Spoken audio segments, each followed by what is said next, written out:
welcome to Storytime with HDThul. I am HDThul, and together we will be reading, I believe it's, I think it's chapter 9, chapter 9, entitled The Wedding, from my book, Henderson's Wagon.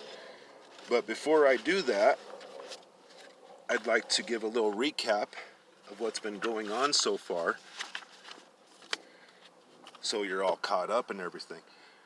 And I wrote everything down because a lot of times I try to rely on my memory, and that's not always very good. So here we go.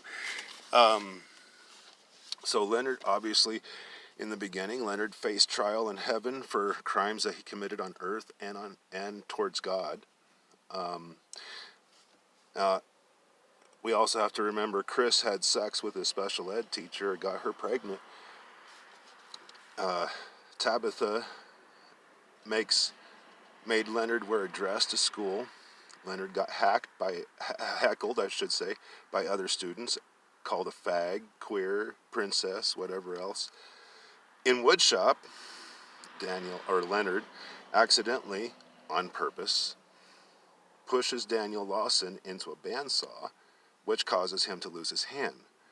At the hospital, Daniel plots his revenge against Daniel with his friends for cutting his hand off by raping Leonard's girlfriend, Rebecca Shaw.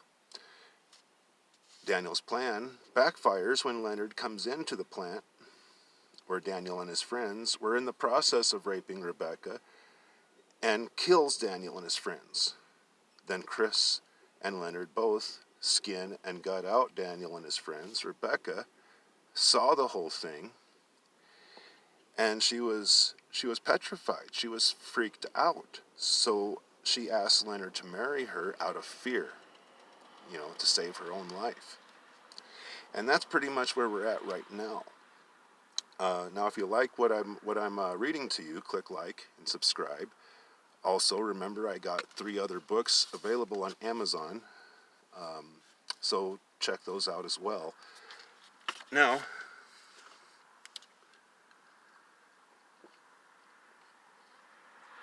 without further ado, let's get started.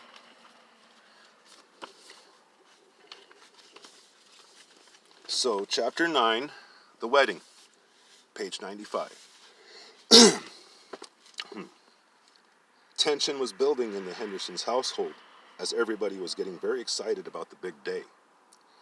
Just a few weeks ago, it was Halloween, and now it is almost Thanksgiving, and it was on the day after Halloween when Leonard had officially proposed to Rebecca in front of Daniel and Tabitha during a family dinner. Chris was sitting at the table indulging in his meal, with his head down and seemingly only to pay attention to his food and nothing else. That is, until Leonard stood up and popped the question. He stood up and tapped his glass with a fork, making a ding-ding sound, and then cleared his throat. Rebecca was sitting across from Chris. She picked her head up and said, "Leonard?"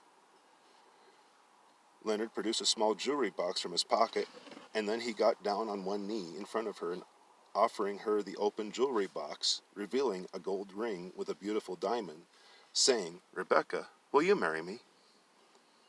Rebecca was looking down at him from her seat with tears in her eyes, saying softly, "Yes." "What's that? I couldn't hear you. What did you say?" "I said yes." She said this this time 3 times higher than before. Tabitha smiled as she was shoveling food into her mouth and talking with her mouth full, saying, "Welcome to the family." Food was spitting out from her mouth as she said it, and Daniel said to her, "Tabby, she didn't get married yet." "No, but she is still my daughter, and I love her. Do I not have the right to welcome someone into the family if I choose to?" "Of course you do, but technically she isn't even related to us, Tabby." Her eyes were huge and insane looking. She had a sharp knife in her hand that she was using to cut her steak with, and stuck it into the table with the handle of the knife vibrating like a tuning fork. And she looked Daniel in the eye and said, "I said she is my daughter.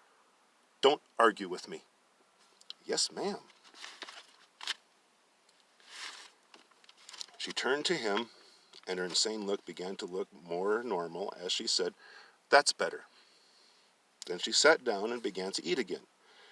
Chris finally looked up and said, "Does that make you my sister?" "Yes, Chris, that would make me your sister."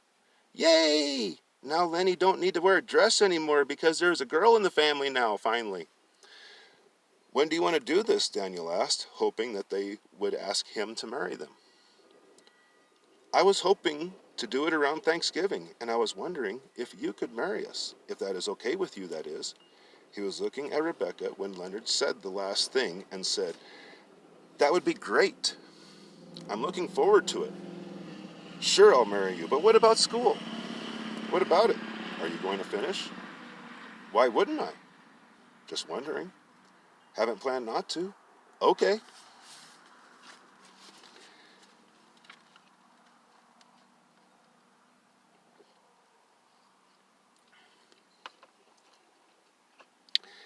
It is now a week before Thanksgiving, as the whole entire town was gathered together at the city park for an outdoor wedding. Daniel was standing behind a pulpit that was brought from his own church with a microphone and large speakers, since there were thousands of people gathered together to see the mayor of the city marrying his son, which also means that the newscasters and the press were present, taking pictures for the Humboldt Times. It was moderately chilly, as everyone was wearing sweaters and or coats. You could smell the meatpacking houses that were nearby and the animals that were being slaughtered fervently through the air, with the moderate breeze that was moving through the branches and leaves from the trees which were rustling together. One second. All right.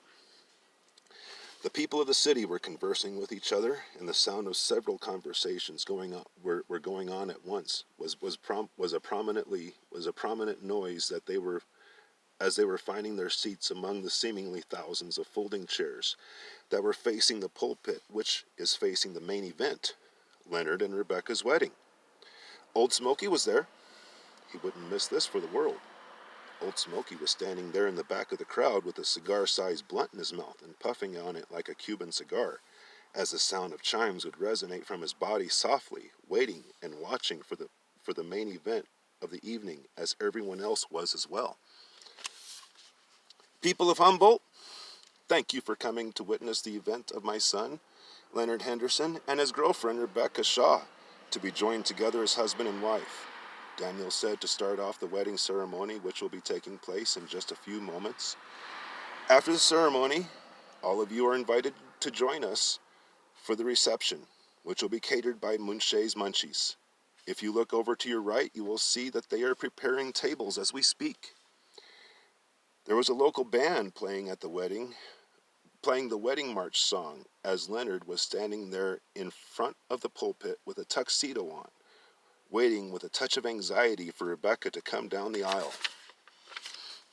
That was spaced in between all the folding chairs. Finally, she is walking down the aisle with a beautiful white dress and a veil over her face, as the music was being played by the local band, which is Robert Stoner's band, 10 Guppies. The crowd cheered and clapped.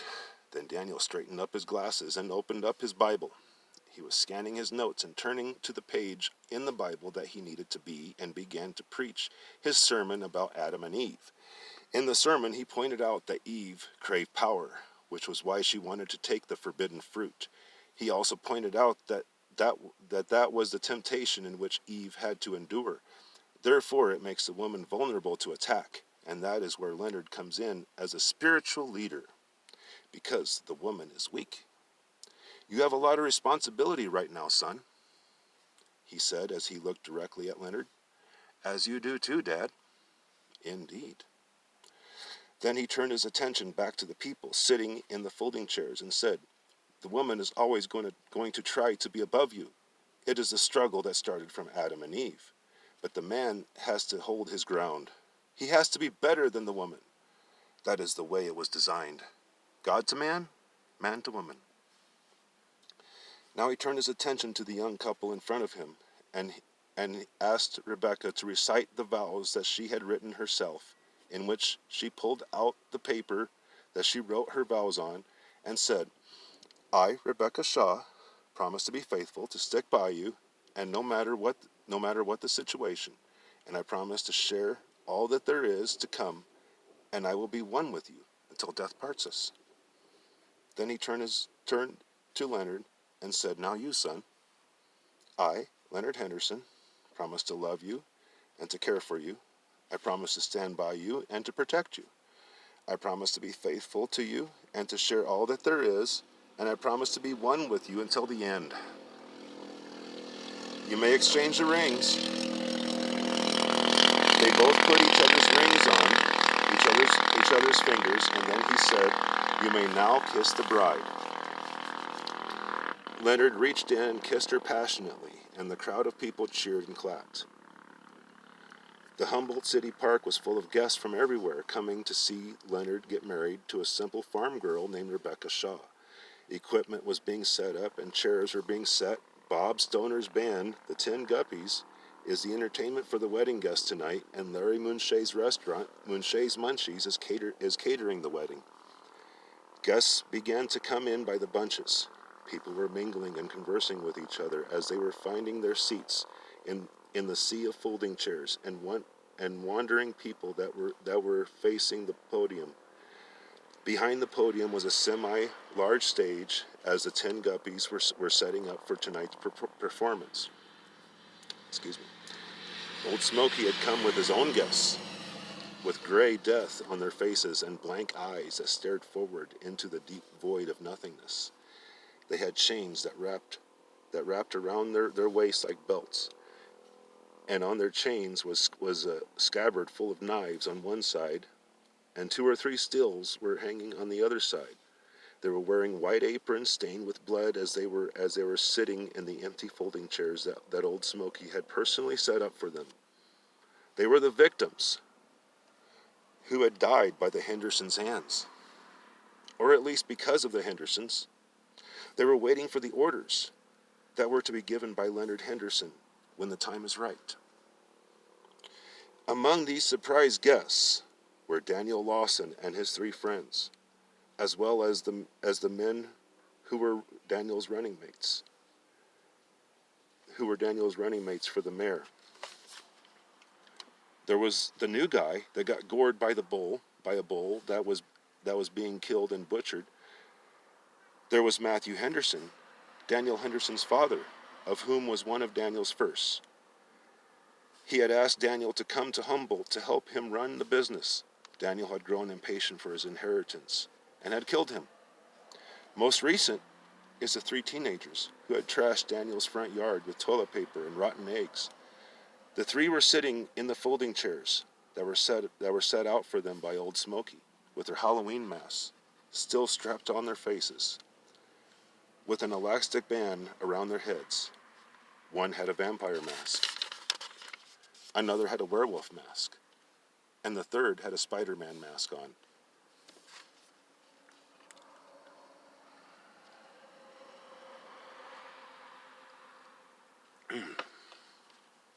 Thelma Rogers was a beautiful blonde with perky breasts, tiny waists, wide hips, and a sexy smile.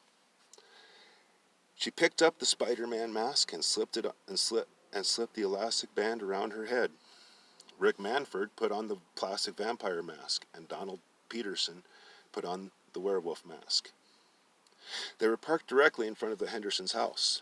The mansion of a house looked magnificent, even in the dark.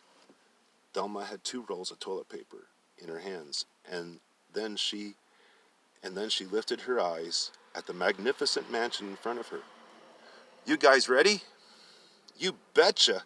I know this asshole killed my uncle, or at least has him locked up somewhere. He didn't just disappear. He's not like that, Rick said sternly. Hell yeah, I'm ready. I'm just here for the party, Donald said excitedly. They walked away from the '68 Camaro after they guzzled down a half pint of vodka. Rick and Donald let out their war cry, and Thelma hollered loudly with them as they began to string the toilet paper over the trees and bushes. They threw the toilet paper over the houses as well. Soon the Hendersons' mansion had toilet paper draped over everything, looking like white ribbons floating in the breeze. Then they had 3 dozen eggs between each other that they threw at the windows and the sides of the house as orangish yellowed ooze dripped and slid down the veneer on the side of the house. Moments after one of them threw a rock and broke a window, they heard a voice behind them, saying, "What do you think you're doing?" Stunned and a little disoriented, they turned around to see Daniel coming up from the shadows. Slowly and considering each step, Daniel crept closer to the 3 unruly teenagers. "How typical of kids these days, isn't it?"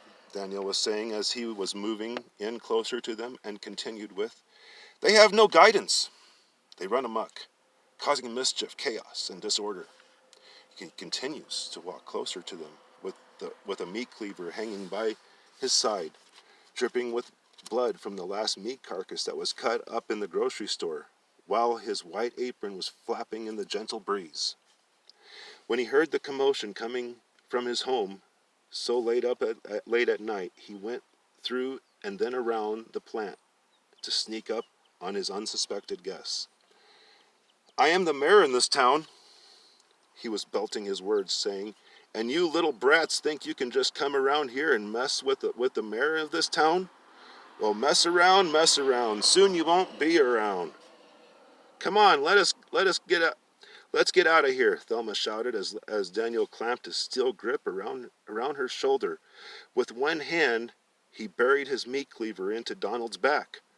Donald let out an ear-piercing scream and fell face down on the ground as blood was seeping around the block-shaped blade that was sticking out of Donald's back.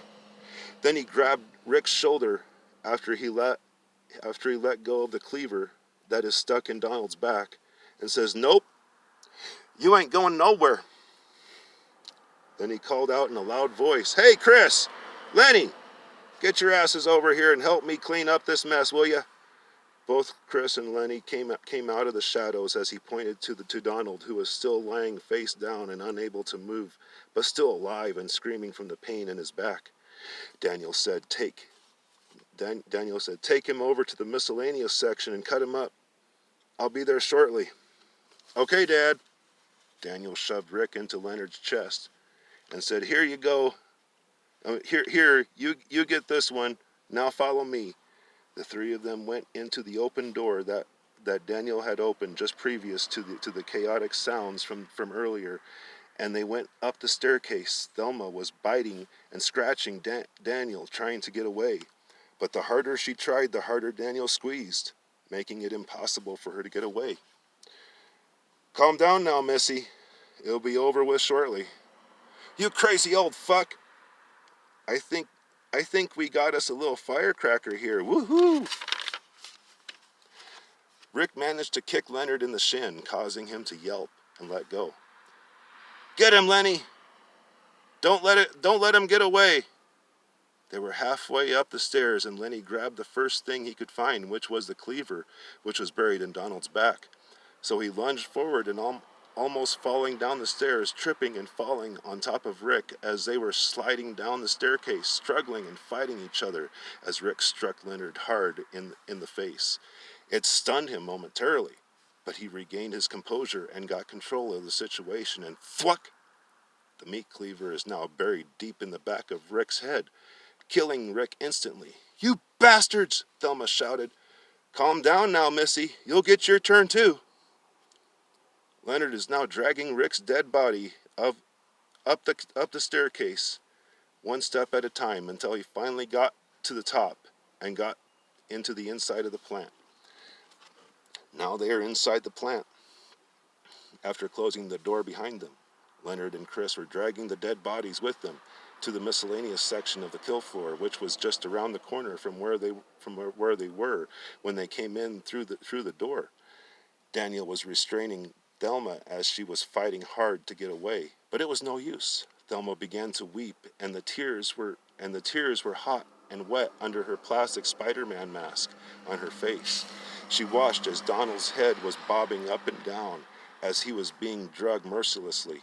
Thelma watched in horror as Donald and Rick were being hung upside down with hooks in each ankle. She watched as they stripped them naked and began to strip their skin off their bodies as they were shedding clothes, like they were shedding clothes. She fought Daniel as he ripped her clothes off and began to rape her. Then when he was done, without hesitation, he snapped her neck and began to remove her skin and cut her up in pieces, and then sold the meat in the beef, pork, lamb, or whatever else he sold in his grocery store, with whatever he sold in his grocery store. Now, when Daniel was a preacher in Boise, he got a letter from his father, Matthew Henderson. In the letter, Matthew stated his health was declining and he needed help to run the store and the plants.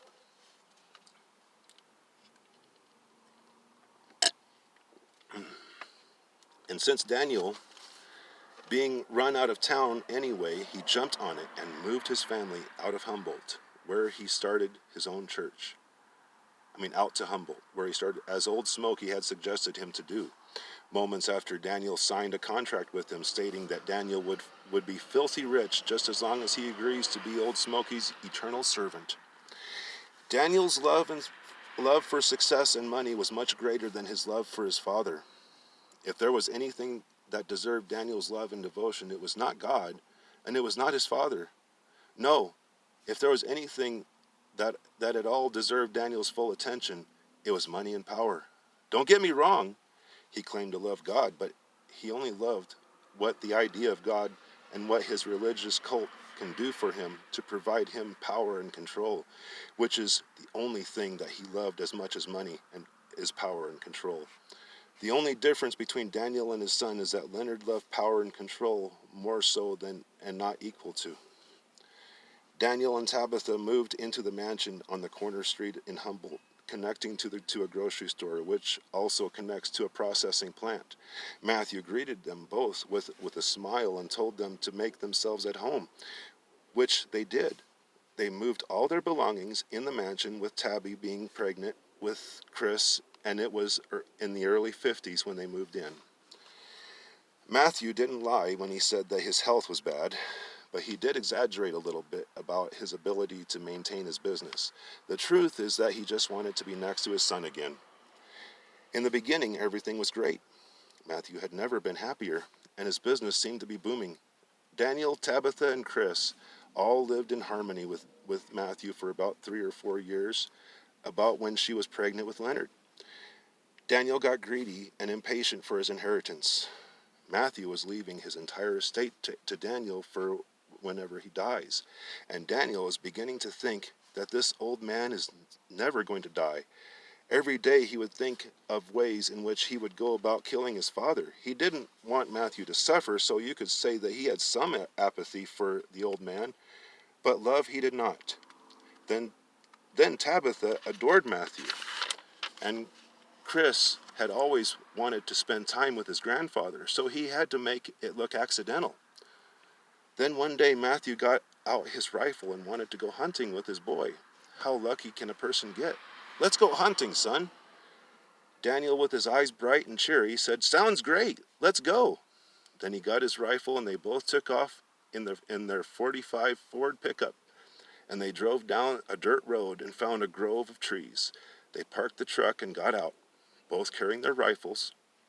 There was 6 inches of snow on the ground that day, and the breeze made it bitter cold. They both went on top of the hill, and there was a deer in the clearing. Daniel looked through the scope, through the crosshairs, thinking, if I wound the deer, my dad will go after it. Well, if he goes after the deer, I'll stay behind, and bam! Carefully lined the crosshairs up with the deer's head. Then he moved the hairs down the deer's knee and pulled the trigger. Bang! He fired the shot, and the deer went down. But then got back up and hobbling. "You got the deer in the knee. We'll have to track it down now." "You go ahead, Dad. I'll stay behind so I can get a better shot." "Okay, get him good then." "Oh, I will." He walked down the hill while Daniel kept him in his crosshairs. finally Daniel had a good chance, and he took it. Bang! It was a clean shot, and his dad died on impact. Now his dad lay in the snow in blood. He dragged him to the back of the pickup truck and threw him over the sides in the back and covered the body with a blanket and went back to the plant and cut him up before anyone could notice anything.